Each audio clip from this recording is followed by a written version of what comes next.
As the Bills get back on the field, is anyone taking attendance at OTAs? And should they? The pluses and minuses of all this continuity. And are the Bills team vaccine in 2021? All that's coming up on this week's edition of the Buffalo Plus podcast. All right, welcome back to the Buffalo Plus podcast presented by BuffaloPlus.com. As always, I am joined by Mike Catalana, Dan Fetes. I am Jenna Cottrell.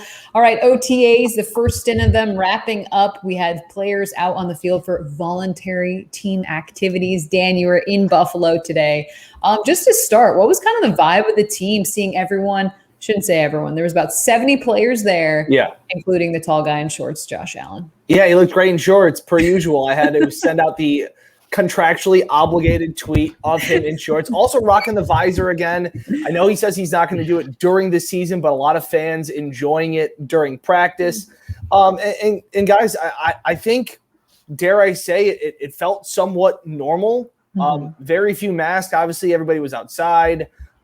It kind of felt like 2019 kind of thing. Yeah. So it was good to see that. It was good to see, again, a lot of the bigger names, and again, to be at practice, because so many times last year it was kind of regulated with the media. So good to see them back. And again, you're right. There was no Stephon Diggs, no Mitch Morse, no Emmanuel Sanders, no Devin Singletary. But for the most part, a lot of the big players were there, obviously led by Josh Allen, and it felt normal. And that was kind of cool. Yeah, Dan, I was going to ask Dan, did it feel like 2019 because Josh threw a pick six? We're not allowed to talk about that, Mike. That's right. We're not allowed to talk. Wait a minute. We're allowed to talk about him throwing a pick six. Oh, yeah. We just can't say who was in the number one defense. Yeah. Right. Yes. Right. It was a dang good play, I would say. It really was. Dang good. Very good. Dang good. All right, Mike, let's talk about it, though, because Sean McDermott saying 70-plus players in attendance. But like Dan said, Stephon Diggs was not there. Starlet Tulele not there. Devin Singletary not there. How much do you make of it being voluntary and having obviously not 100% turnout, but some of those key guys not being there? Here's what I think is going to happen. I think that most of these teams, coaches got together with players, sort of worked out deals of what they're going to do. I think what you'll see is a mix of players coming to different ones. I think it would be a problem if players, and I'm not talking about like Aaron Rodgers in Green Bay. He's trying to make a point. But I would think it would be a problem if every time the team was together, those guys weren't there. I think you'll see some of the guys who are there now aren't going to be there later, and other guys will show up. They'll get in their work. Look, the union's been pushing them to stay away. And they're trying to make it as balanced as possible, where we don't want you to make it into where it's mandatory. I think it's at the level it should be, to be honest with you. If you want to come, if you feel like you need to, come. And I think a lot of players feel that way.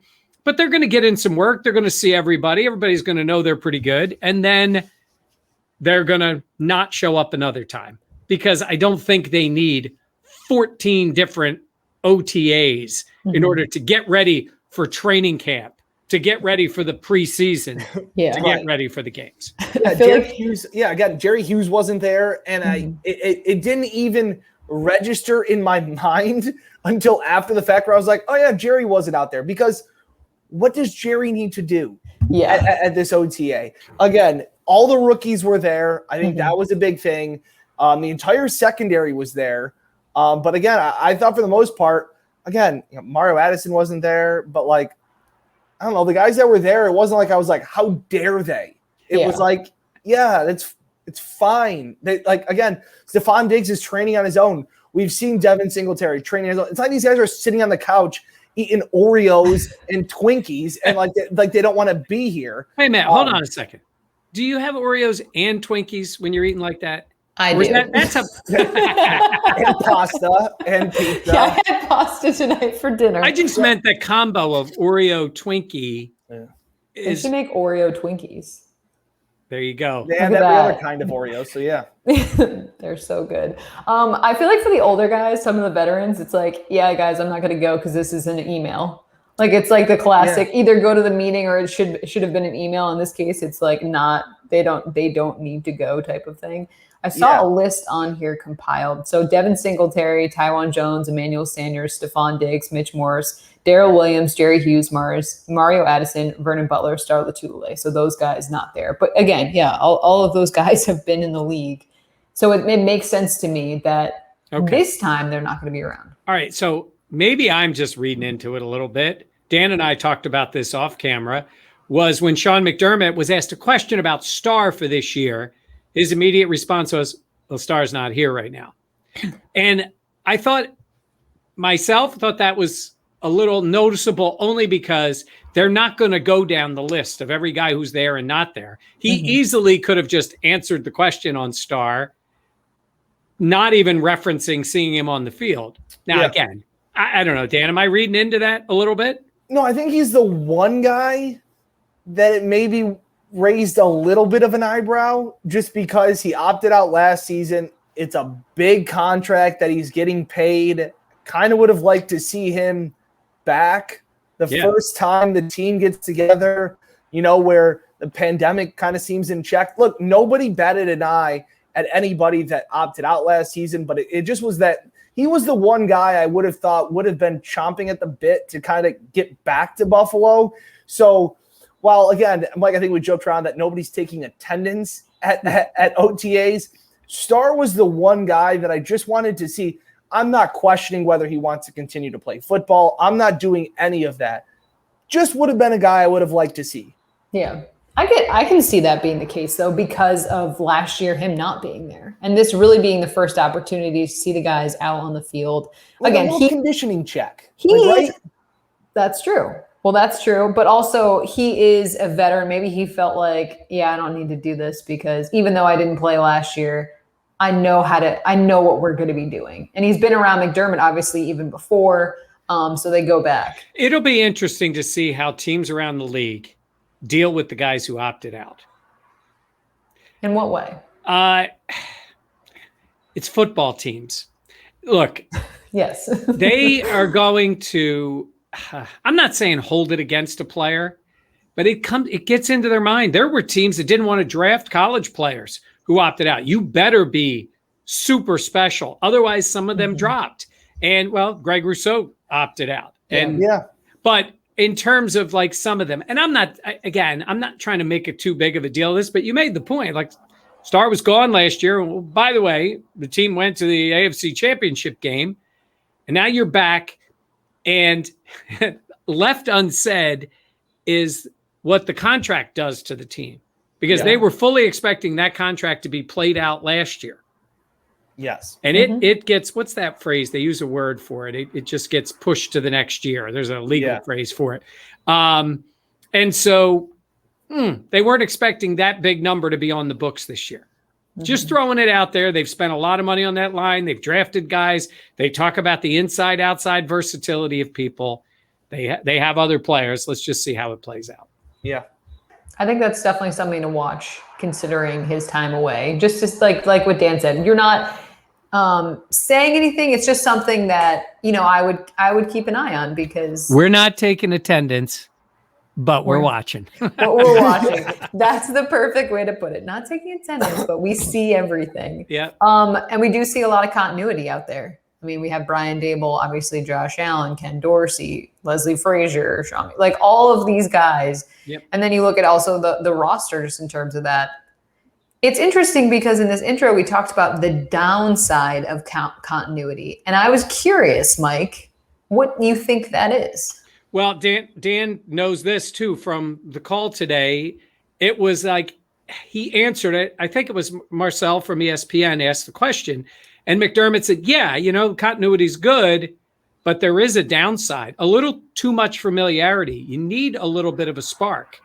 And Dan, I think it was meant more like it's easy maybe to let things slide or to let certain things go. Complacency maybe is what could staleness. Staleness, That was kind of what McDermott had said, that sometimes the same message from the same person just kind of goes stale and stagnant, and you're hearing it. And Mike, I looked, I'm a young parent. You're an older parent, but Jenna, wait a minute, hold on. It's Jenna's job to mention my age.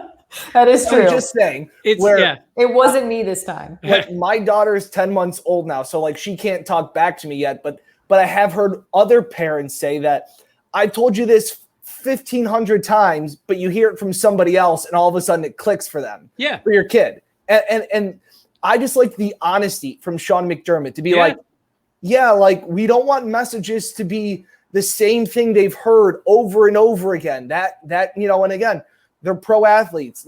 They talk about different guys coming in and out of the building. So, and that was one of the things I was worried about last year, where the defense was getting kind of torn apart, and obviously offense exploded as it has last few years. But I was almost saying that there was so much continuity on the defense that opposing offenses have so much film on them. Yeah. And maybe that's part of it. But I appreciated the honesty of Sean McDermott being like, yes, continuity is great. We all know one another. We can finish each other's sentences, but we don't want the sentences to kind of be the same thing over and over again. It can be repetitive.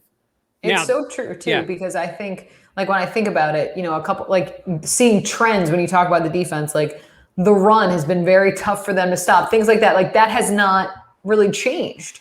So going forward, it's like, well, Buffalo's going to have a good secondary, good defense, but like, you can probably run on them, things like that. And then it is true when someone tells you the same, like when you have a report, even if you have a report with someone, not speaking from experience like Mike at all, but they tell you something, you're like, yeah, okay, I got it. First of all, everything I tell you to could literally be engraved on a plaque and put on the wall.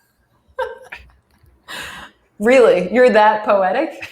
You're that philosophical? Now, look, back to the plus side of the continuity is part of the reason why I'm not too worked up over who shows for OTAs, right? Yes. Because it is the same system. And Daboll's smiling fat face is back there on the field. Oh, Brian, are you watching? Because we know, okay, we have to say this every time. It was John Feliciano who said, when he goes on the phone and on FaceTime, he sees Daboll's fat face. Okay, that's why we said it, Brian. If you're watching, that's why we said it. But he's back, right? And, when we get to the end of last season, we were thinking, who's going to be the new coordinator? 100%. Yeah. And it's Brian Daboll, and it's Leslie Frazier, and it's Sean McDermott, right? And it's the whole staff, basically. Everybody's back. So it is the same system. They'll be tweaking it. They'll be making some adjustments, but it's the same thing. So while we talk about the negative side, and McDermott, guys, he's going to be coming up with ways to liven it up. And I think Daboll is too. I think you'll see him put some things in when they do some installs during this period of time, when they'll be going over stuff. He's going to try some stuff. He's going to get them to be thinking and to be paying attention. He's going to try to get each one of those guys. We always say that to the quarterbacks, but each one of those guys to work on something and maybe put in some plays to accentuate that. Maybe the running backs catching more passes, that type of thing, in order to liven it up a little bit and take away that staleness.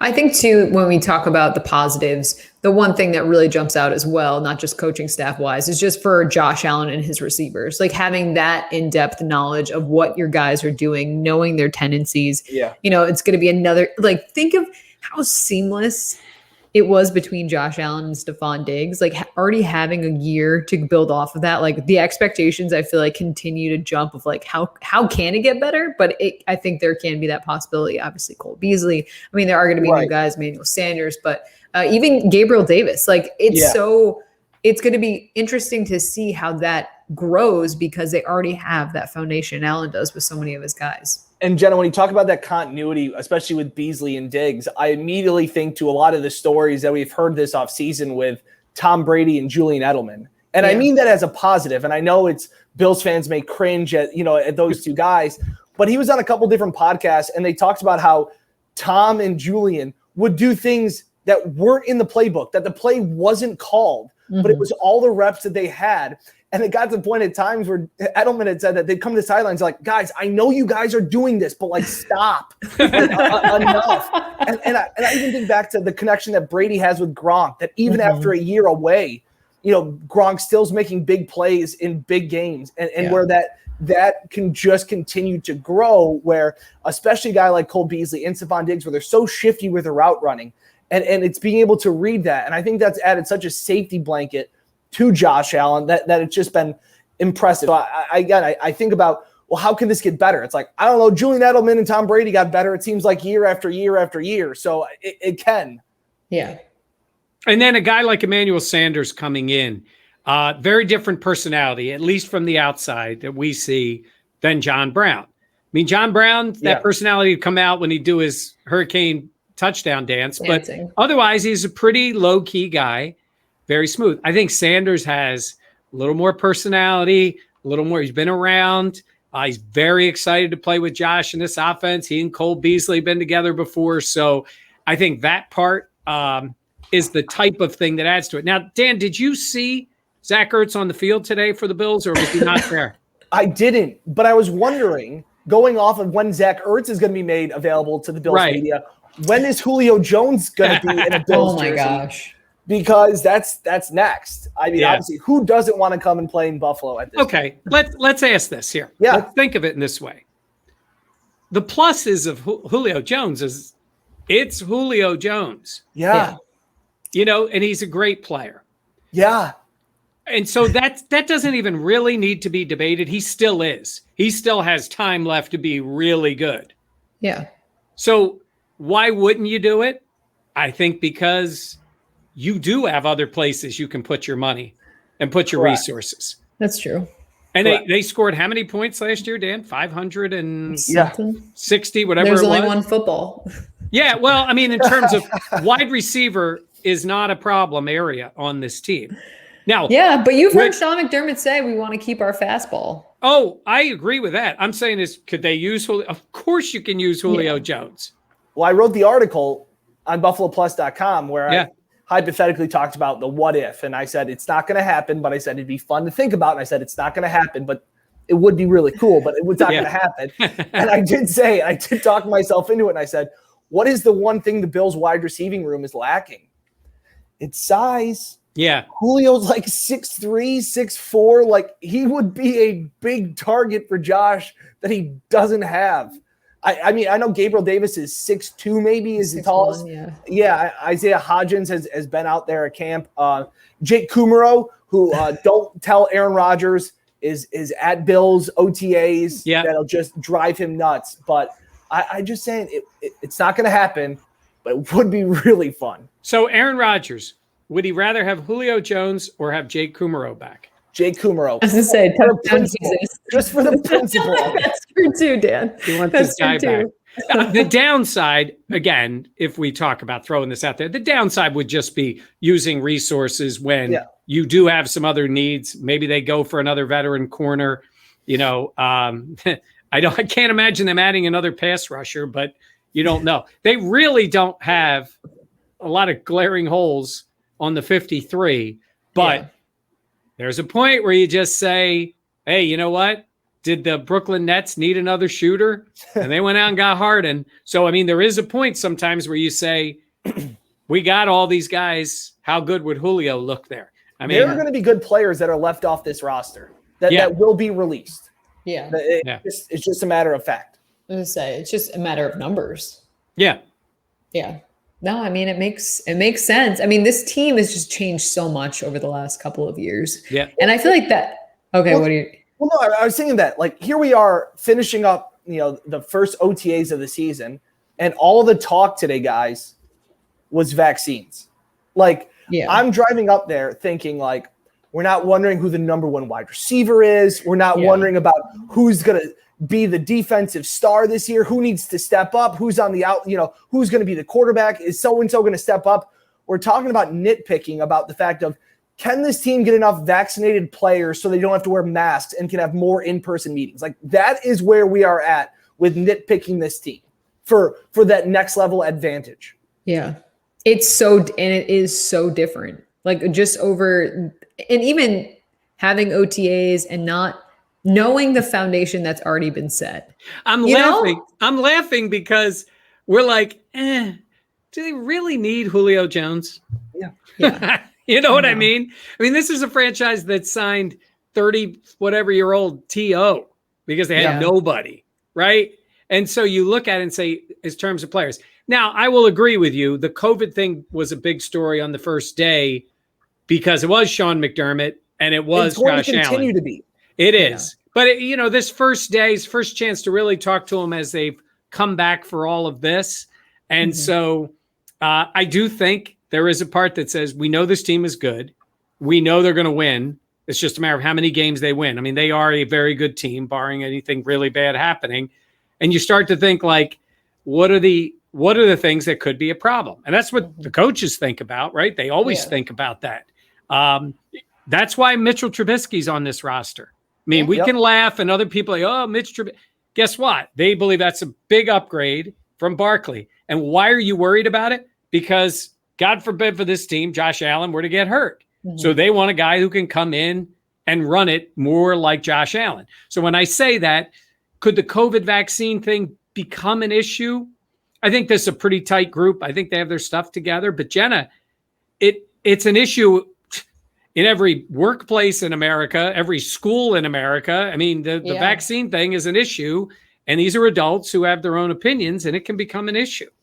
And that is what is something to watch, because this team is headed in the right direction. We already know that. Their boat is steering the right way, but this is the point where you don't want anything to derail the momentum that you have in your organization. And if I'm Sean McDermott, I'm worried about this because it's an outside factor.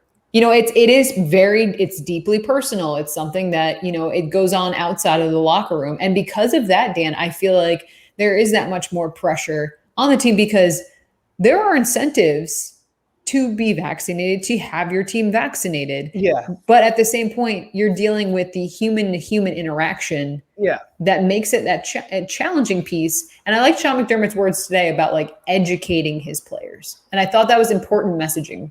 Well, and I've thought about that a lot, because I think that was the one thing that really stood out to me was, Sean McDermott. And like I said, Sean McDermott added, he's not a doctor. He's not a scientist. Although I would take medical advice for Sean. I trust him that much. But I thought about that. I wonder if he was meant, and this is me inferring, this is me assuming, but maybe he meant educating them on the advantages team-wise. Bingo.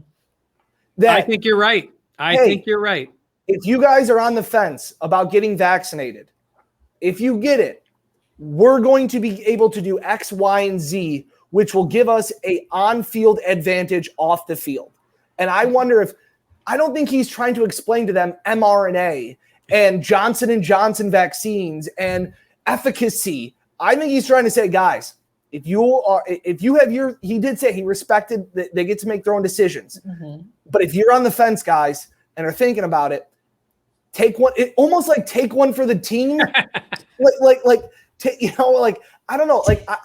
That stood out to me, because there have been guys, Cole Beasley, Jordan Poyer, people have been outspoken on social media about this issue, and it can become even more of a hotbed issue inside the locker room. And I wonder if that's what Sean McDermott was trying to get at today when he said, I'm trying to educate them on the perks that the NFL will allow us to gain an advantage. Yeah, Dan's right. But look, let's also understand, I think Sean McDermott deeply cares about his players and about their health. And he talked about Tommy Sweeney today, being out the whole year, and he's back, and the impact that COVID had on him. So yes, I do believe he also, realizes this can happen to a person. But to Dan's point, like you said, if you are adamantly against it and you refuse to do it for whatever, religious reasons, personal, whatever the reasons are, I don't think even the team thing is going to adjust it that much. Correct. But to your point, if you're close, I think McDermott is also going to give out $20 scratch-off tickets to anybody who gets the vaccine. That's what I heard. Bar bill gift cards. Yeah. Free wings with free 2 wings with every dozen that you get at Barbell. No, I mean, I think that is part of it. And it's a line he's got to walk. And then the other guy walking the line, Jenna, is Josh Allen. Right. Well, that's what's challenging too, is because there are so many guys in that locker room, and they're all looking at him saying, well, what is he doing? And for whatever reason, if someone doesn't want to get it, whether that be personal or religious or however they feel, also, if you let's say you don't want to get the vaccine and someone's telling you like, these are the reasons you need to get it, whatever, you might be like, well, no, I'm not going to do that. And then you might, when someone's telling you other stuff, you'll be like, why would I listen to you? Like, I think of the way my brain works. And sometimes in cases like that, I'd be like, well, why? I wouldn't trust you, like why, what's your agenda, whatever that might be. So I think it is going to be tricky. And for Josh, like, again, everyone is looking at him. And you have so many different players in that locker room. You have such good camaraderie. You don't want anything to tear that apart. And that's good. What's going to be the challenge is to see how he does work his way through this, because he is the leader. They're all going to ask him. No, first thing I want to say is it's scary how much Dan and I both know about how your brain works. That's fair. And secondly, I worked with you for 5 years, so it's fair. I will say this. Secondly, about Josh, I give him credit for this. That man has navigated every circumstance he's been in. Exactly. From the draft, from when he had the tweets, how he handled his way in the room as a really young guy. Mm-hmm. I mean, and he was not the guy. He was the third guy. He was the guy coming in, and everybody saw the tweets, heard about it, and they drafted him, and he's the high pick. Yep. And he came in as under the radar as the 7th overall pick can be. He kept his mouth shut, said the right things, earned the trust of the players, got thrown into the fire, continued to act not like the guy, like the player who's playing the position, and has evolved as the leader at the right time, in the right way. So I got to say, I don't know who's done a better job of navigating that in their career. I'm sure there's other guys you could look at and say, man, the way they came in and how they handled it. So to his credit, Josh Allen is really good at that. Yeah. They know him. He knows them. And he's never to us appears to be big timing the players. Yeah. But we could. He always has a pulse. I feel like he always has the right pulse of what's going on. I think he's walked the line through this entire thing very well. Yeah. And like I said, don't click out of this podcast because we're being, I feel like some people are so turned off about this vaccine talk. It's going to continue. Don't click out of this video. We're saying that, yes. Please like and subscribe. Yeah. Nobody is saying that Josh has to do this or Josh is wrong for that. That's not what we're saying. But it is a topic, and it is something because, like you said, Mike, Tommy Sweeney missed an entire season based off COVID. It does affect teams. It can. Sean McDermott talks about the New York Yankees and other baseball teams and how they've navigated it. Yep. Sean McDermott is looking at all the other leagues, how they've handled it, how they're doing it, all of that stuff. And Josh Allen has done what I think has been, like Mike said, a phenomenal job of saying, I'm going to keep my choice to me. I'm going to keep my teammates' choices to themselves. That's all we're going to say in the locker room. Tremaine Edmonds said the same thing. And I know people come out and say, well, that means he hasn't gotten it. That's not true. Yeah, you don't know that. That's you assuming. Yeah. He may have gotten it, but maybe he doesn't want other people to know he's gotten it. So maybe he's just not going to say anything either way, which is fine and is his right. And I think he is doing it. I think fans so much want to say he's got to be one way or the other way, or he's upsetting one fan and not the other. He doesn't care about the fans. He's got to hold together a locker room of 60 guys from completely different backgrounds and mental beliefs and religious beliefs. Josh has done a phenomenal job at navigating, like Mike said, a very tumultuous and strenuous topic. And Jenna made the point, they're looking at him. And I listen to LeBron James. I fully believe LeBron James, my belief is he got the vaccine.